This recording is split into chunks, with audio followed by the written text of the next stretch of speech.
नमस्कार, मैं अंकित दुबे आज आप सबको कुछ दिखाने लाया हूँ। इस वक्त मैं लम्ही में हूँ, जो वाराणसी ज़िले का एक गांव है। लम्ही वो गांव है जहाँ मुंशी प्रेमचंद पैदा हुए। इस गांव में इसकी धूल में खेल के बड़े हुए, जवान हुए, यहाँ उनकी शादी हुई, यहाँ उन्होंने जीवन के तमाम संघर्ष किए और अपना पूरा का पूरा साहित्य लिखा। ये वही ज़मीन है जिसने हमें प्रेमचंद दिया। तो आइए चलते हैं उनके घर, देखते हैं कि आज जबकि प्रेमचंद को गुजरे हुए 100 साल हो गए, उनका घर और उनसे जुड़ी हुई चीज़ें किस हाल में है। जिस तरह से आप एक बोर्ड देख रहे हैं, हरे रंग का ये बोर्ड मुंशी प्रेमचंद जी का पैतृक निवास स्थल निर्देशित कर रहा है कि यहीं पे मुंशी प्रेमचंद जी का घर है। और हाँ, ये कुआं है और हमारे साथ हमारे दो साथी हैं जो कि इसी गांव के रहने वाले हैं, और इससे अच्छी बात और क्या होगी। आइए मैं उनसे मिलवाता हूँ। ये है क्या होगी कि हम साहित्य के विद्यार्थी हैं और यहीं के रहने वाले हैं। हाँ, ये मनीष है।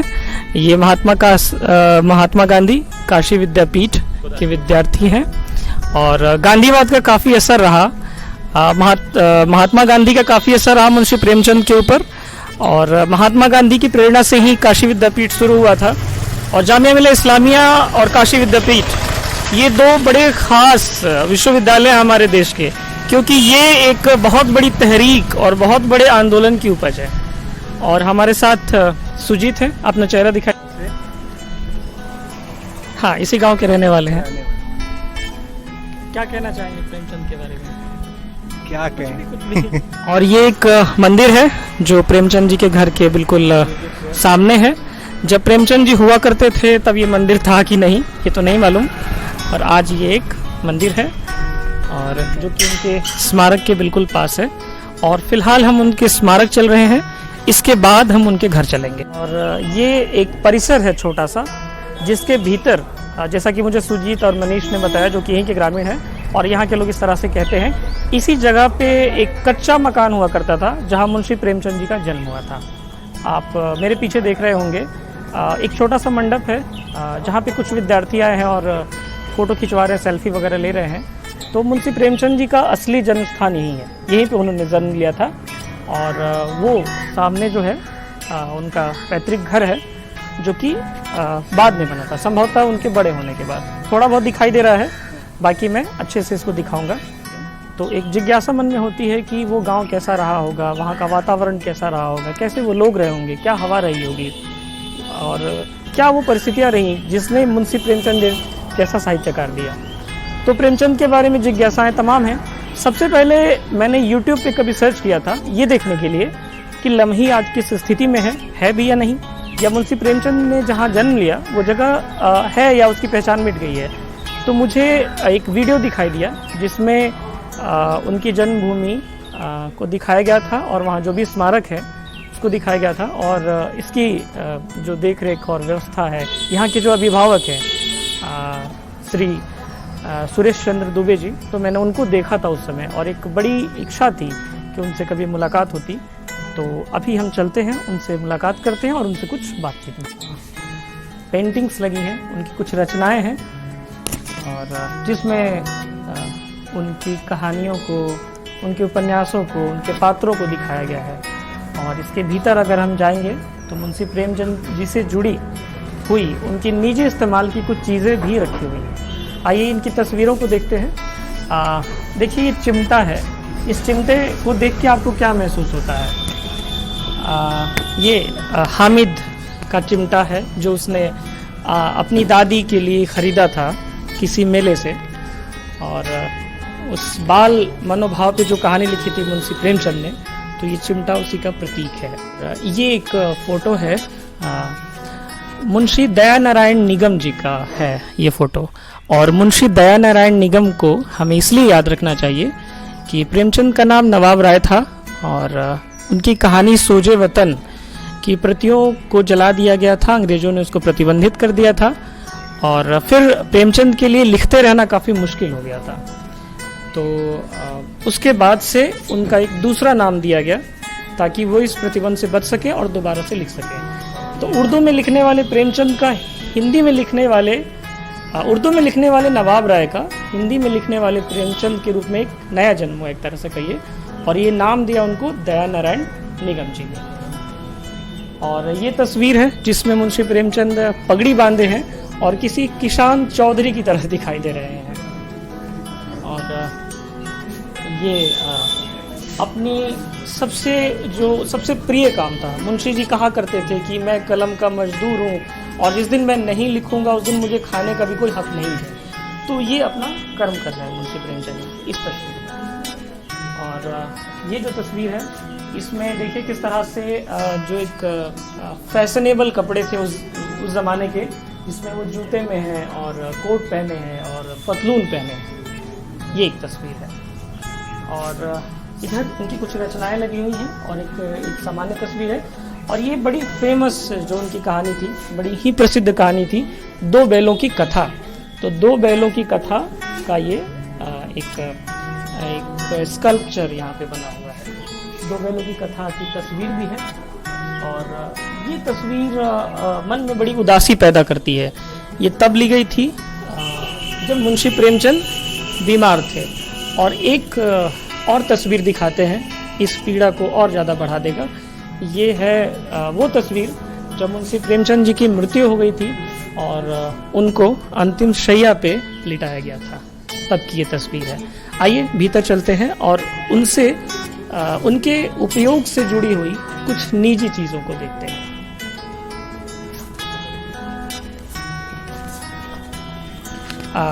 ये श्री सुरेश चंद्र दुबे जी हैं जो कि प्रेमचंद स्मारक के अभिभावक हैं और हमारे लिए यहाँ पर प्रेमचंद के चेहरे के रूप में कहिए, उनके प्रतिनिधि के रूप में कहिए, फिलहाल यही हैं और हमारे लिए इस वक्त यही प्रेमचंद है।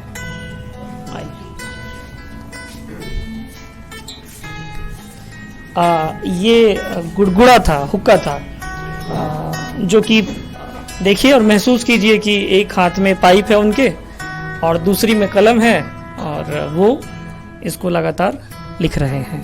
तो ये उनका हुक्का है। और चरखा है।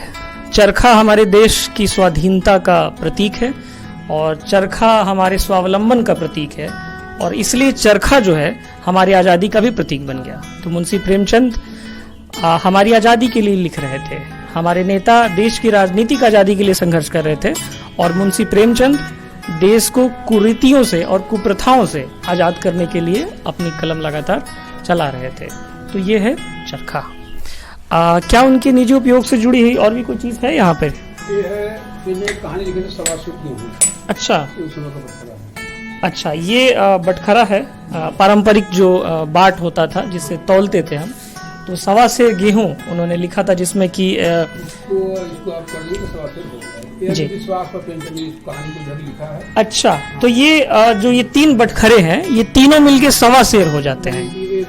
अच्छा, ये दोनों मिलके, अच्छा ये दोनों मिलके सवा शेर हो जाते हैं। और सवा शेर गेहूं कहानी आप सबको ज़रूर पढ़नी चाहिए कि उसमें एक व्यक्ति का अंधविश्वास दिखाया गया है कि किस प्रकार से वो एक ब्राह्मण से कुछ गेहूं लाता है, सवा शेर गेहूं लाता है उधार में किसी अतिथि को खिलाने के लिए, क्योंकि उसके घर में जौ है और जौ को बहुत अच्छा अनाज नहीं माना जाता था। गेहूं एक विलासिता का प्रतीक था उस जमाने में। तो लेके आता है और उस सवा शेर गेहूं का कर्ज उतारने में वो बेचारा पूरी तरह से तबाह बर्बाद हो जाता है। वो हमारा नमस्कार और इस चीज़ के लिए बहुत बधाई कि एक बेहद ख़ास जगह जो कि हम सारे हिंदी वालों के जहन में ये जिनका साहित्य बसता है, तो उनके घर को आप देख रहे हैं और उनके नहीं रहने के 100 साल बाद अगर उनकी सही सेवा कर रहे हैं तो वो आप ही कर रहे हैं। तो इसके बारे में हमें थोड़ा सा बताइए कि किस तरह से आपकी इस यात्रा की शुरुआत कैसे हुई?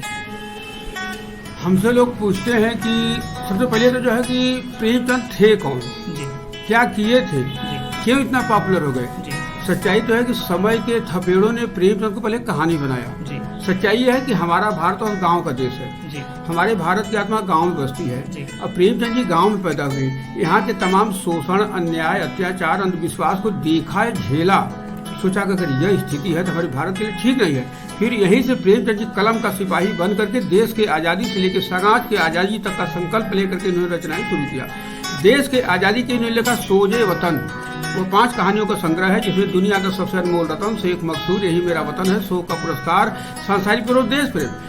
सोजे वतन की पहली ही कहानी की जो है कि एक पंक्ति ने अंग्रेजों की बुनियादें हिला करके रख दी कि खून का वह आखिरी कतरा जो वतन के हिफाजत में गिरे वही दुनिया का सबसे अनमोल चीज है। तो अंग्रेजों को लगा कि बड़ी क्रांतिकारी किताब है, उन्होंने जब्त करके आग के हवाले कर दिया।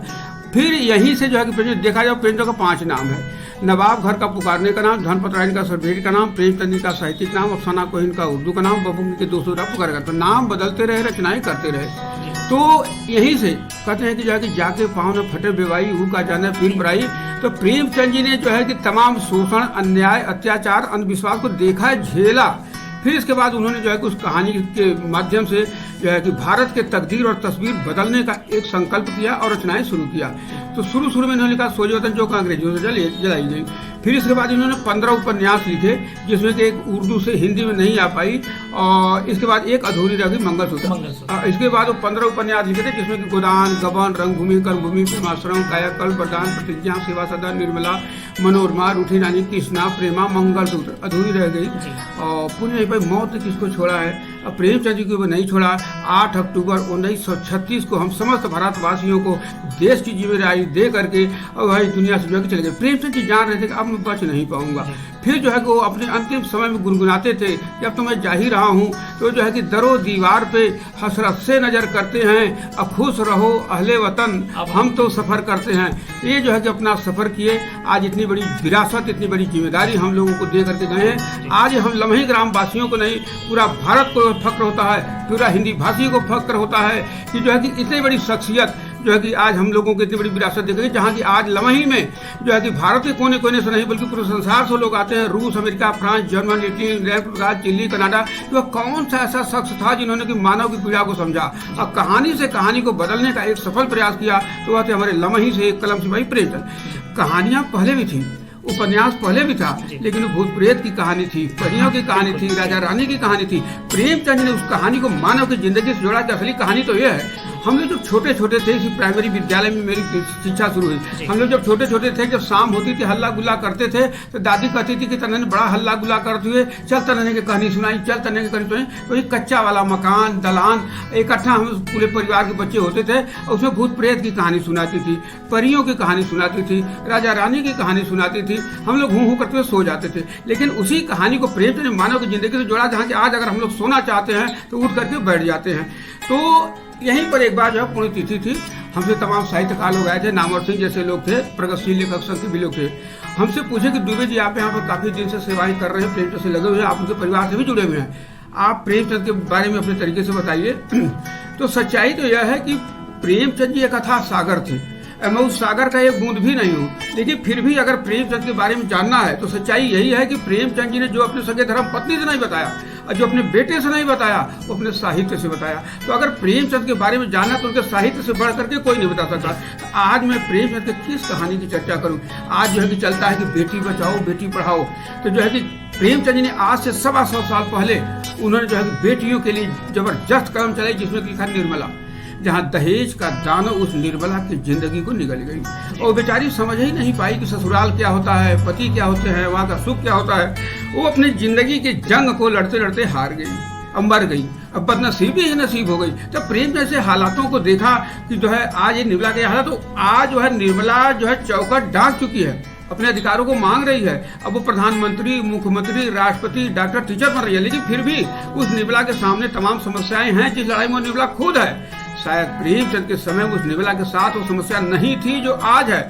आज अगर पता लग जाए कि प्रेमचंद की निर्मला तो कोख में आ गई है, तो डॉक्टर से अल्ट्रासाउंड का उसकी आवाज ही खामोश कर देते हैं। एक माँ बनना चाहती है, एक माँ कहना चाहती है, एक संसार बसाना चाहती है, एक संसार देखना चाहती है, लेकिन हाय जो समय की मार कि न वह माँ बन पाई, न वह माँ कह पाई, न संसार बसा पाई, न संसार देख पाई। इसी तरह से प्रेमचंद लिखा बूढ़ी काकी। जिसके दौलत पर लोग राज करते हैं, वो बुढ़िया किसी सीढ़ी के नीचे या किसी टूटी हुई झोपड़ी में एक खामोश तस्वीर की तरह बैठी रहती है। ये बच्चे को जैसे पनिया दे देते लाल, चुप रहा तो आता कुछ लगा लगा। तो जहाँ एक जिंदगी चाहती थी, भगवान से मौत मांगने लगती है। जहाँ वो हमारे घर की आबरू थी, आज आबरू को घर से जो है कि निकाल दिया गया। जो कभी हम लोगों को दुआएं देती थी, आज वो बददुआओं में जी रही हैं।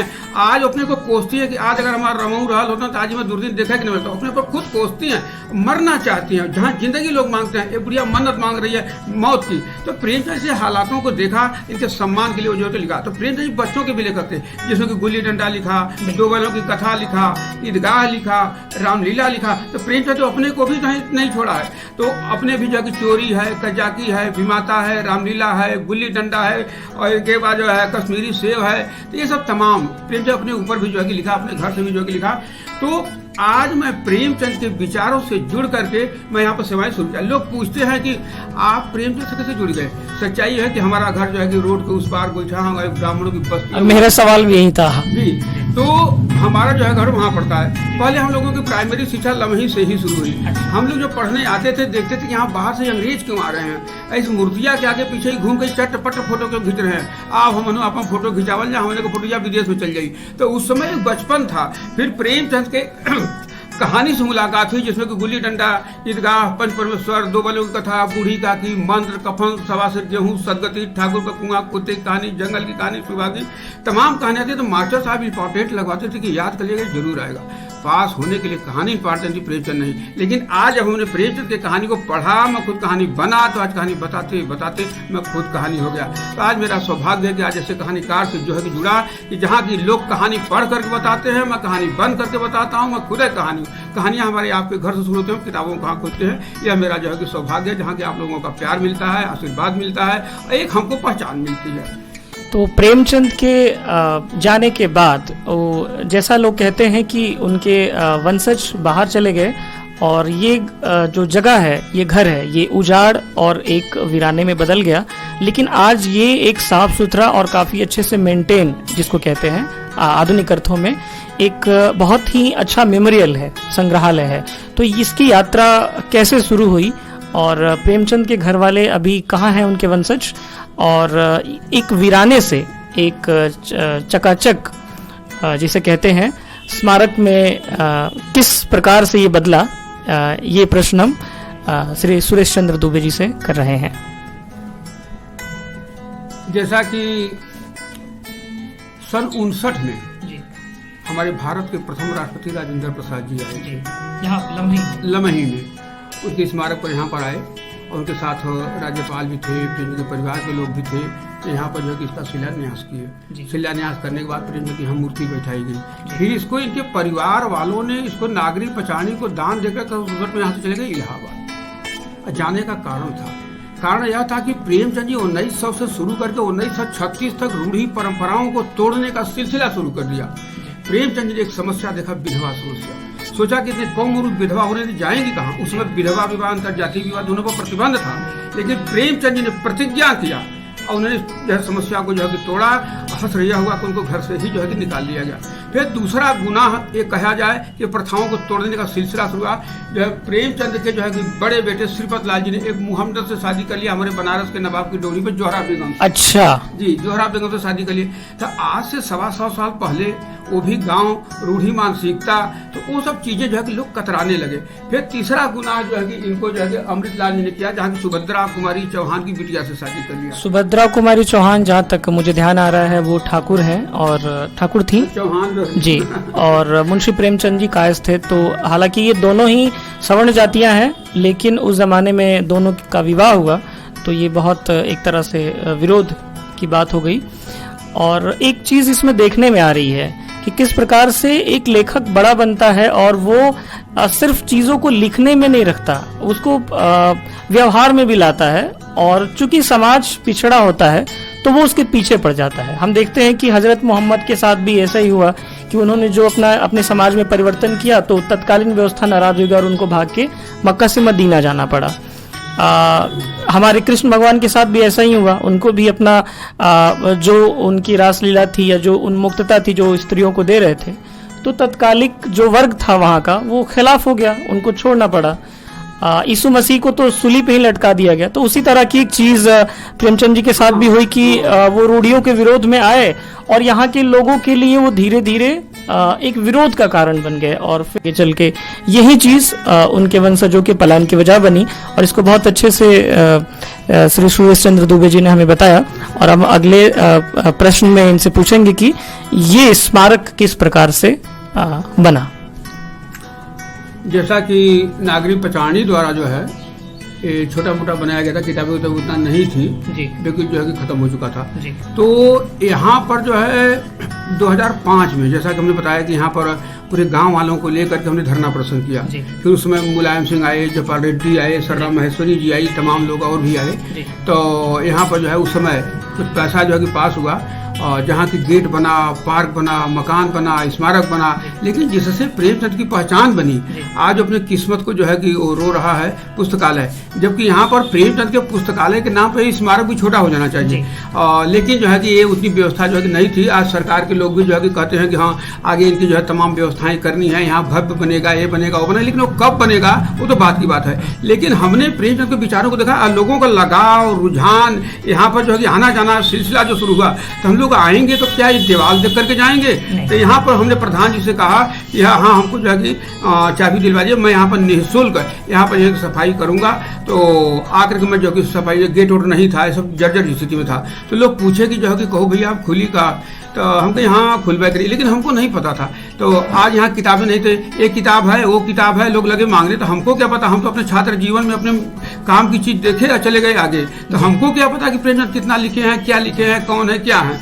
तब हम उसको खोजना शुरू किया। आज खोजते खोजते मैं आज जो है कि यहाँ तक जो है पहुँचा करके आज प्रेमचंद की सेवाएं जो है कि कर रहा हूँ, जहाँ की तमाम साहित्य प्रेमी भी आते हैं, ISPCS वाले भी आते हैं और लड़कियां भी आती हैं और जो है कि तमाम पढ़ने वाले आते हैं। यहाँ के निःशुल्क पुस्तकालय मैं यहाँ से चलाता हूँ, लोग तमाम लाभान्वित होते हैं। जिस तरह से हमने देखा है गाँव में कि या शहरों में भी कि जब कोई घर बनता है और उसकी आधारशिला रखी जाती है, वास्तु की पूजा होती है, तो उसी दिन से उस जमीन पे दीपक जलाया जाता है, यानी कि वास्तु को जागृत कर दिया गया और यहाँ व्यक्ति रहेगा।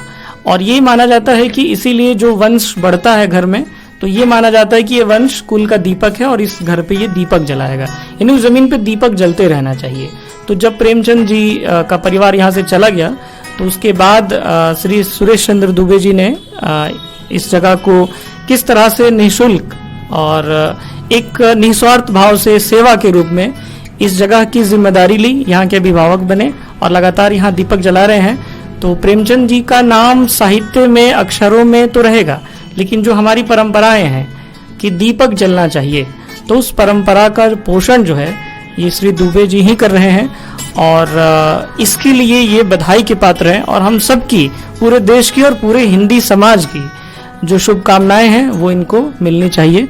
तो प्रेमचंद का रचना संसार बहुत बड़ा है। अगर मैं कुछ रचनाओं के बारे में पूछूं कि आपको कौन सी चीज सबसे ज्यादा पसंद है प्रेमचंद की, तो वो आप क्या कहना चाहेंगे? ऐसा है कि यहीं पर जो है बताया तमाम साहित्यकार लोग आए थे जी।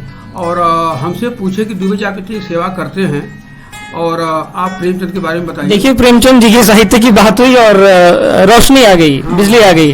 तो हमसे यहाँ पर नामवर सिंह जैसे लोग भी थे और भी तमाम प्रगतिशील लेखक संघ के लोग थे। तो मैं यहाँ एक सेवक बनकर अपना कार्य करता था, थोड़ी बहुत किताबें भी थी। हमसे लोग पूछते कि आप प्रेमचंद के बारे में बताइए।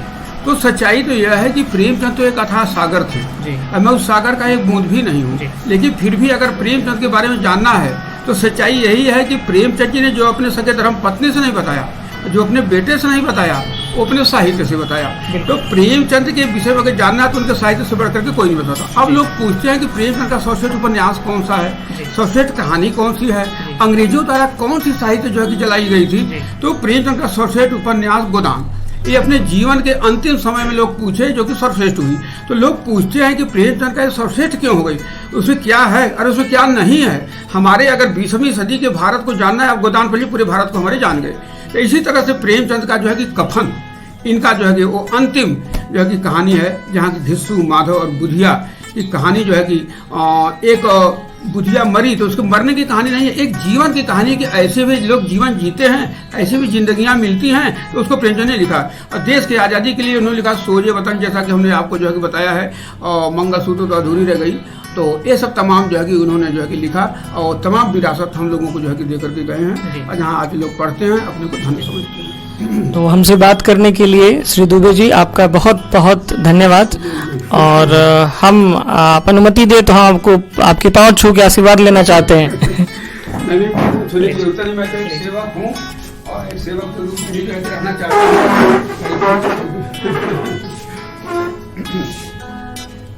आइए अब हम उनके घर की ओर चलते हैं।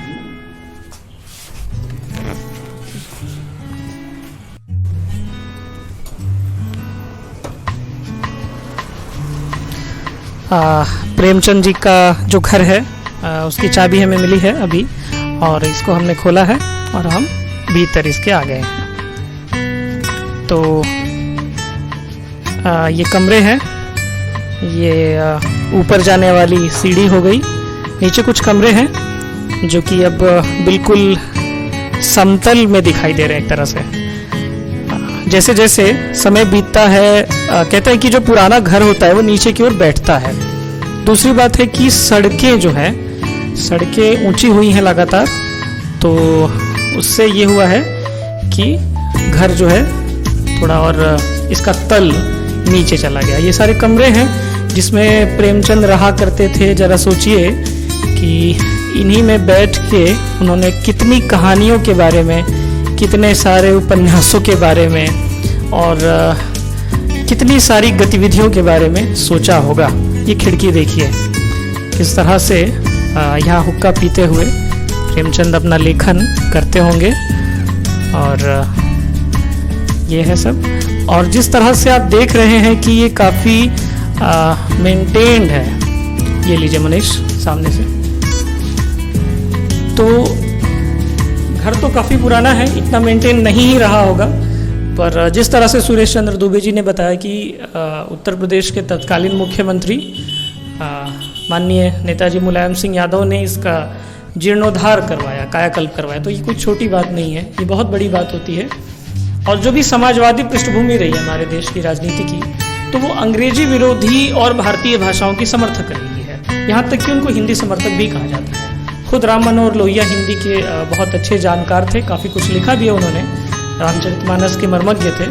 तो उन्हीं के शिष्य हैं नेताजी मुलायम सिंह यादव, और अच्छी बात है कि उन्होंने अपनी सामाजिक पृष्ठभूमि से होने का और एक नेता के रूप में अपने कर्तव्यों का बहुत अच्छा निर्वहन किया इस मामले में, कि उन्होंने एक हिंदी के साहित्यकार के जन्म स्थान को, बल्कि हिंदी के सबसे बड़े आधुनिक हिंदी साहित्य के एक, सबसे तो नहीं कहना चाहिए क्योंकि भारतेंदु हरिश्चंद्र भी है और सबके अपने अपने परसेप्शंस हैं, पर एक मास राइटर प्रेमचंद के घर को वो रूप दिया कि एक स्मारक बन सके और लोग यहाँ पर आ सके।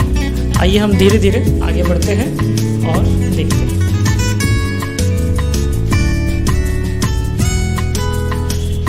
घर काफ़ी अच्छा बना हुआ है। ये देखिए, ये ताक बना हुआ है, इन्हीं ताकों पे दिए रखे जाते थे घर को रोशनी देने के लिए।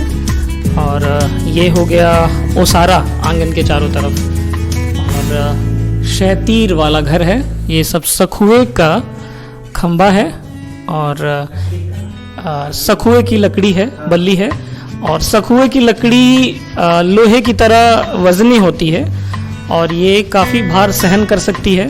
पर अब तो वनों की इतनी अंधाधुंध कटाई हुई है कि सखुए की लकड़ी कहाँ मिलेगी, बहुत कम है। और सखुए की लकड़ी से बने हुए घर, मतलब जो छत होते हैं, तो वो घर को ठंडा रखने में मदद करते हैं। आजकल तो सरिये का, बालू का और तमाम चीज़ों का इस्तेमाल हो रहा है, और घर जो है वो अतिशय गर्म हो जाते हैं। एक छोटा सा दरवाज़ा है, ये किधर जाता है देखना पड़ेगा।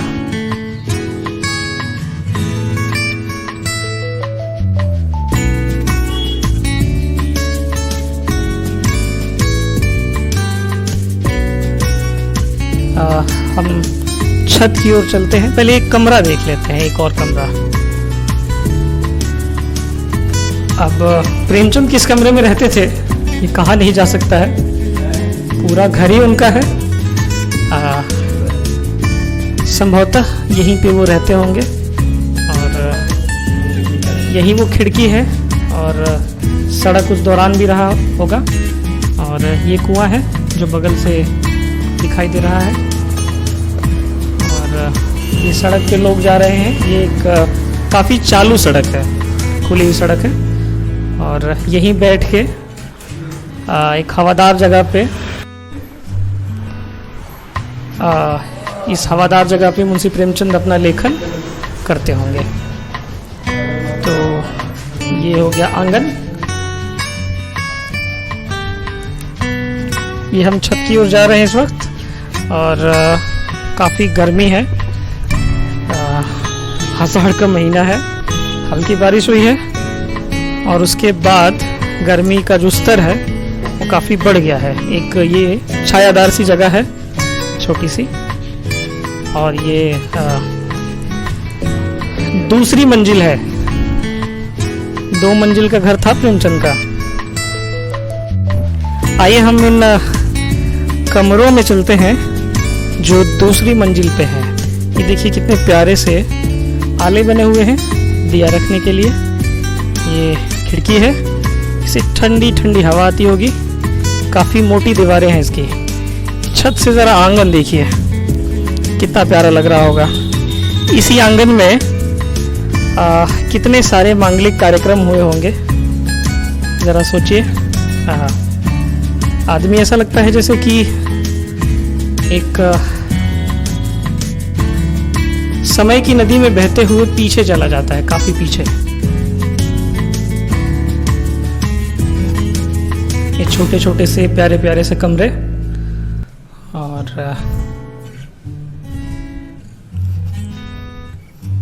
इसका गेट इतना छोटा था, ये देखिए कि मैं महज 5.5 फुट का हूँ और मेरा भी सर लड़ते लड़ते बचा है इससे। और इस खिड़की से हम मुंशी प्रेमचंद का स्मारक देख सकते हैं जहाँ पे उनकी मूर्ति लगी हुई है। और जो जगह हमें दिखाई दे रही है मूर्ति वाली, वहीं पे पहले कच्चा मिट्टी का घर हुआ करता था जहाँ मुंशी प्रेमचंद का जन्म हुआ था। एक मंजिल और बच रहा है, आइए उसकी भी यात्रा कर लें। एक ये लोहे की सीढ़ी लगी हुई है। जब इसका जीर्णोद्धार हुआ होगा, शायद ये उसी समय की सीढ़ी है, क्योंकि प्रेमचंद का जो समय था उसमें इस तरह की सीढ़ी शायद ही रही होगी।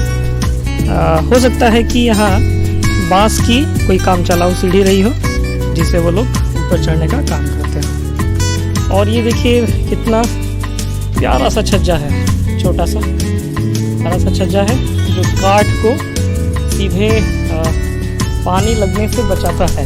देखिए देखिए एक चिड़िया निकल के भागा है इसमें से। और एक छोटा सा दरख्त है फूल का, पीले पीले फूल लगे हैं। इसको बहुत लोग पीला गुलमोहर कहते हैं और चूंकि लाल गुलमोहर कृष्ण चूड़ा कहलाता है तो इस पीले वाले को लोग राधा चूड़ा कहते हैं। तो एक राधा चूड़ा का फूल है। एक ये चालू सड़क है, लगातार कार, मोटरसाइकिल, साइकिल और पैदल लोग यहाँ आ जा रहे हैं लगातार।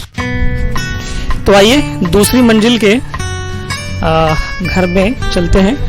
देखिए एक चिड़िया ने घोंसला बनाया हुआ है, कबूतर का है, कबूतर भागा है और उसके बच्चे हैं छोटे छोटे से। प्रेमचंद जी का के घर में कबूतर का ये घोंसला है और ये डर रहे हैं हमसे, इसलिए मैं इनको ज़्यादा डिस्टर्ब नहीं करूँगा और यहाँ से कोशिश करूँगा कि मैं जल्दी से निकल जाऊँ।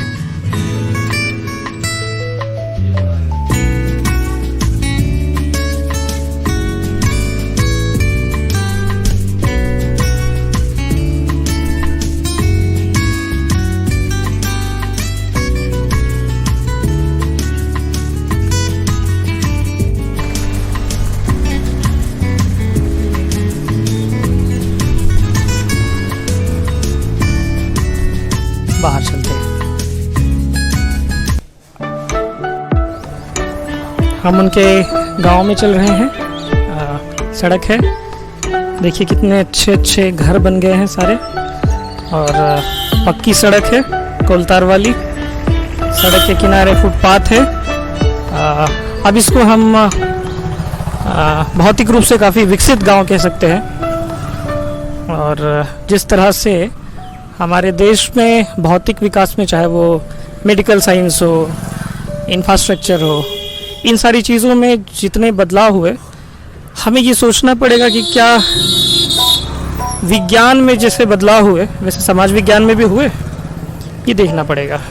कच्चे रास्ते पक्के बन गए, कच्चे मकान भी पक्के बन गए, पैदल चलने वाले गाड़ियों पे चढ़ गए, मगर क्या विधवा विवाह भी हो रहे हैं? क्या अंतरजातीय विवाह भी हो रहे हैं? क्या जातिगत शोषण, आर्थिक शोषण और धर्म के नाम पे शोषण बंद हुआ है?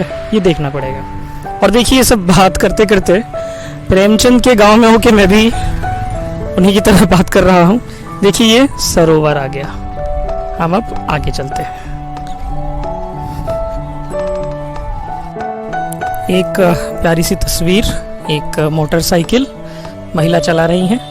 बहुत अच्छा लगता है जब कोई महिला कोई गाड़ी चलाती है। महिलाओं को बहुत अनुशासित ड्राइवर माना जाता है, और मुझे लगता है कि अगर महिलाएं गाड़ी चलाने लगें तो सड़क एक्सीडेंट में, सड़क दुर्घटनाओं में काफ़ी कमी आ जाएगी।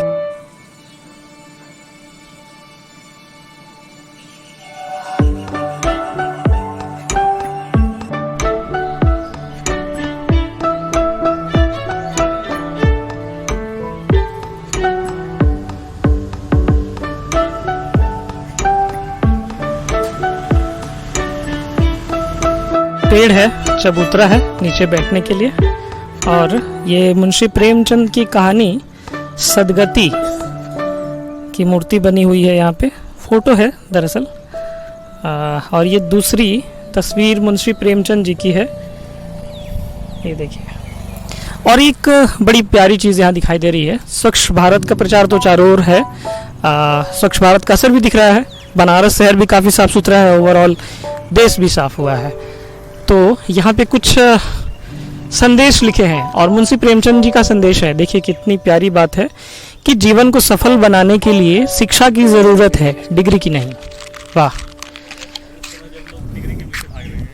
और ये भी तब जब लोग डिग्री के पीछे भाग रहे हैं। हर कोई चाहता है लड़की को बीएड करा दे, हरियाणा से रहेगी घर, 1.5 लाख रुपए खर्चाएंगे, बीएड कर लेगी, फिर शादी वादी में ठीक हो जाएगी। तो प्रेमचंद जी कह रहे हैं कि शिक्षा की जरूरत है, डिग्री की नहीं। तो हमें कोशिश करनी है कि हम शिक्षा दें, डिग्री नहीं। तो ये है वो तालाब जिसको प्रेमचंद सरोवर नाम दिया गया है। गर्मी से बेहाल होके बतख का एक जोड़ा पेड़ के नीचे आराम फरमा रहा है, और चारों तरफ से पक्के घाट बन गए हैं, और इसका सौंदर्यीकरण भी ठीक ठाक हुआ है। लेकिन सबसे बड़ी बात इसमें यह है कि सौंदर्यीकरण तो हुआ है, ये ठीक उसी तरह से है जिस प्रकार से एक तोते को हम सोने के पिंजरे में बंद कर दें। तालाब की शोभा पक्की सीढ़ियाँ नहीं होती, तालाब की शोभा कच्ची सीढ़ियाँ ही होती हैं। इस सफ़र को यहीं समाप्त करते हैं, प्रेमचंद जी के तालाब पे, प्रेमचंद जी का गांव और घर। यात्रा हो गई पूरी हमारी, जितना मैं आप लोगों को दिखा पाया। पहला वीडियो है, बड़ा कोई गलती हुई हो तो माफ़ कीजिएगा। और वीडियो कैसी लगी आपको कमेंट ज़रूर करके बताइए। फिर से मिलते हैं एक नए वीडियो के साथ, तब तक के लिए नमस्कार।